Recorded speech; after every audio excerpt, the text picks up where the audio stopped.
Phone tapping కేసులో దర్యాప్తు కీలక మలుపు తిరుగుతోంది. దానికి సంబంధించిన బ్రేకింగ్ చూస్తున్నాం. ఇప్పటికే కీలక ఆధారాలు సేకరించారు పోలీసులు. కేసుతో సంబంధం ఉందని అనుమానం ఉన్న ఒక్కొక్క అధికారికి నోటీసులు ఇస్తున్నారు. ఈ క్రమంలో మాజీ సీఎస్ సోమేష్ సహా మరో 3 అధికారులకు నోటీసులు ఇచ్చే అవకాశం ఉంది. 2023 అసెంబ్లీ ఎన్నికల సమయంలో పనిచేసిన ప్రభుత్వ ప్రధాన కార్యదర్శి, హోంశాఖ ముఖ్య కార్యదర్శి, న్యాయశాఖ కార్యదర్శి, జీఏడీ కార్యదర్శులను కూడా విచారణకు పిలువనున్నారు.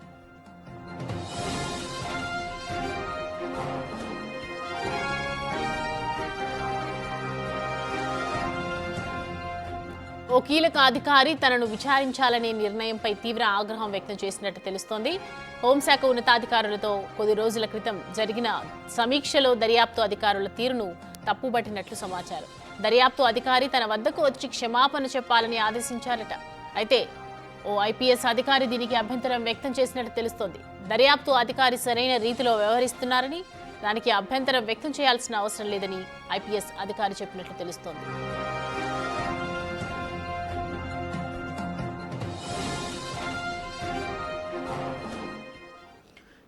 ఈ అంశానికి సంబంధించి పూర్తి డీటెయిల్స్ మా ప్రతినిధి సురేష్ అందిస్తారు. సురేష్, చూస్తున్నాం కదా, దీనికి సంబంధించి ఇంకా కొంతమందిని కూడా విచారణకు పిలిచే అవకాశాలు కనిపిస్తూ ఉన్నాయి, పెద్దవాళ్ళని అని తెలుస్తూ ఉంది. దీంట్లో అప్డేట్స్ ఏంటి?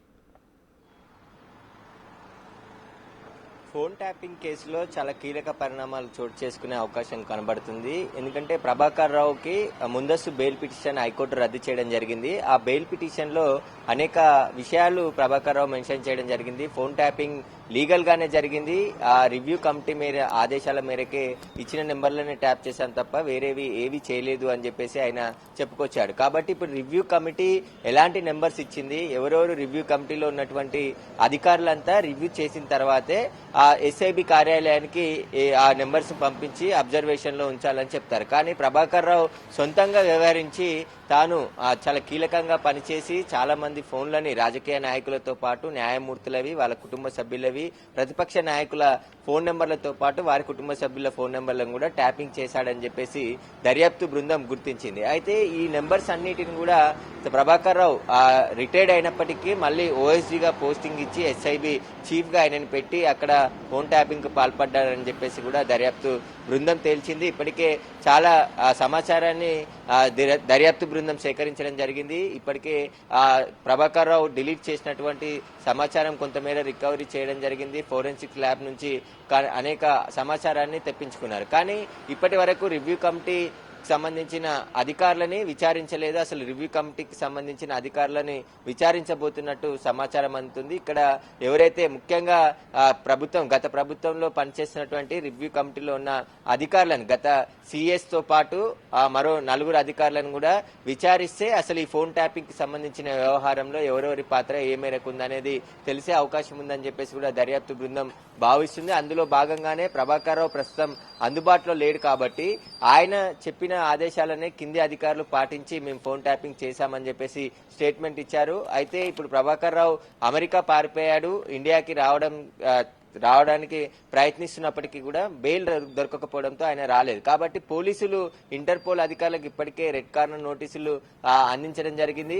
ఆయనని అమెరికా ప్రభుత్వం డిపోర్ట్ చేస్తే ఖచ్చితంగా హైదరాబాద్ తీసుకొచ్చి విచారిస్తామని చెప్పేసి కూడా పోలీసులు ఒకవైపు ప్రయత్నిస్తున్నారు. కానీ ఇప్పుడు దర్యాప్తు బృందం చాలా కీలక పరిణామం చోటు చేసుకుందనుకోవచ్చు. ఎందుకంటే రివ్యూ కమిటీలో ఉన్నటువంటి అప్పటి అధికారులని ప్రశ్నిస్తే మరింత సమాచారం దొరికే అవకాశం ఉంటుందని చెప్పేసి కూడా దర్యాప్తు బృందం భావిస్తున్నట్టుంది. వారికి సంబంధించి నోటీసులు జారీ చేసి విచారణకు పిలిచే అవకాశం కూడా కనబడుతుంది. వారిని విచారించేందుకు దర్యాప్తు బృందం కూడా సిద్ధమైనట్టు తెలుస్తుంది. అయితే వీరిని దర్యాప్తు విచారిస్తే అనేక విషయాలు బయటికి వచ్చే అవకాశం కనబడుతుంది. ఎవరి ఆదేశాల మేరకు ఆ ఫోన్ ట్యాపింగ్ కి సంబంధించిన నెంబర్లు ఇచ్చారు, ఎందుకంటే ప్రభాకర్ రావు హైకోర్టులో బెయిల్ పిటిషన్ లో తెలిపినటువంటి అంశాలను కూడా సిట్ దర్యాప్తు బృందం పరిణలోకి తీసుకొని విచారిద్దామని చెప్పేసి కూడా ముందుకు వెళ్తున్నట్టు తెలుస్తుంది. ఈ కేసులో ప్రభాకర్ రావు పరారీలో ఉన్నాడు. ఇప్పటికే శ్రవణ్ రావుని కూడా అనేక సార్లు, అంటే 4 సార్లు విచారించారు. ఆయన విచారణకి సహకరించినట్టు తెలుస్తుంది. ఇప్పటికే తాత్కాలికమైనటువంటి ఉపశమనం ఆయనకి సుప్రీంకోర్టు నుంచి లభించింది.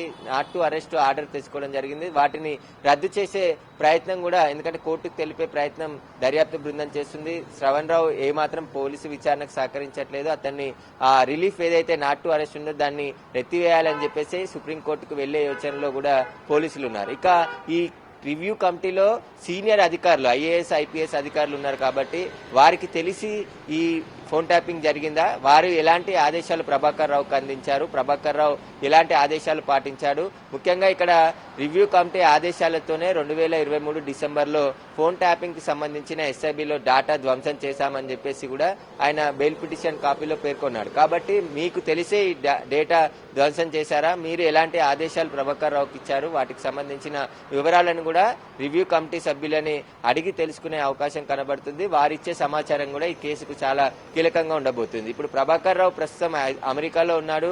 అతన్ని ఇండియాకి రప్పించేందుకు అన్ని ప్రయత్నాలు కూడా దర్యాప్తు బృందం చేస్తుంది. ఇప్పటికే సిబిఐ ద్వారా ఇంటర్పోల్ కు సమాచారం అందింది కాబట్టి ఆయన పాస్పోర్ట్ కూడా రద్దయింది. వీసా గడువు ముగిసినా అక్కడే ఉంటున్నాడు కాబట్టి అతన్ని హైదరాబాద్ కి తీసుకొచ్చి విచారిస్తే అనేక విషయాలు బయటపడే అవకాశం కనబడుతుంది. ఇక ప్రభాకర్ రావు తీసుకురావడానికి ఆలస్యం అవుతుంది కాబట్టి రివ్యూ కమిటీలో ఉన్నటువంటి అధికారులని ప్రశ్నిస్తే మరింత సమాచారం దొరికే అవకాశం ఉంటుందని చెప్పేసి కూడా దర్యాప్తు బృందం భావిస్తున్నట్టు తెలుస్తుంది. అప్పటి ఉన్నతాధికారి ఈ రివ్యూ కమిటీలో ఉన్నటువంటి అధికారులను ఎలా విచారిస్తారని చెప్పేసి కూడా ఆయన సీరియస్ అయినట్టు తెలుస్తుంది. కానీ దర్యాప్తు బృందం సరైన రీతిలోనే దర్యాప్తు చేస్తుంది కాబట్టి విచారణ చేయొచ్చు అని చెప్పేసి మరికొంతమంది అధికారులు చెప్పినట్టు తెలుస్తుంది. కాబట్టి ఇప్పుడు దర్యాప్తు బృందం ఎలాంటి స్టెప్ తీసుకోబోతుంది, ఫోన్ ట్యాపింగ్ కేసులో ఎలాంటి పరిణామాలు జరగబోతాయి, అసలు ఎందుకంటే ఇప్పటివరకు ఫోన్ ట్యాపింగ్లకి పాల్పడిన ఎస్ఐబి అధికారులను మాత్రమే పోలీసులు అరెస్ట్ చేశారు. ఇంకా రాజకీయ నాయకుల ప్రమేయం ఉంది, చాలా మంది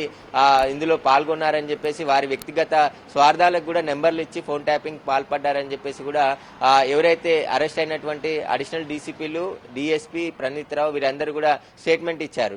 టాస్క్ ఫోర్స్ డీసీపీ రాధాకిషన్ రావు కూడా అనేక మంది పేర్లు చెప్పాడు కాబట్టి ఆ పేర్లన్నిటిని కూడా ఇప్పుడు విచారణకు పిలవాలంటే పక్కా సమాచారం ఆధారాలు తీసుకున్న తర్వాత దర్యాప్తు బృందం వారిని విచారణకు పిలిచే అవకాశం ఉంటుంది. కాబట్టి ఈ కేసులో ప్రధాన నిందితుడిగా ఉన్నటువంటి ప్రభాకర్ రావు ప్రస్తుతం అమెరికాలో ఉన్నాడు, ఇంకా ఇండియాకి రాలేదు కాబట్టి ఆయన వచ్చేందుకు ఆలస్యం అవుతుంది. కాబట్టి ఇప్పుడు రివ్యూ కమిటీలో ఉన్నటువంటి అధికారులను విచారిస్తే వారిచ్చే సమాచారం కూడా ఈ కేసుకు చాలా కీలకంగా ఉండబోతున్నట్టు భావిస్తున్నారు.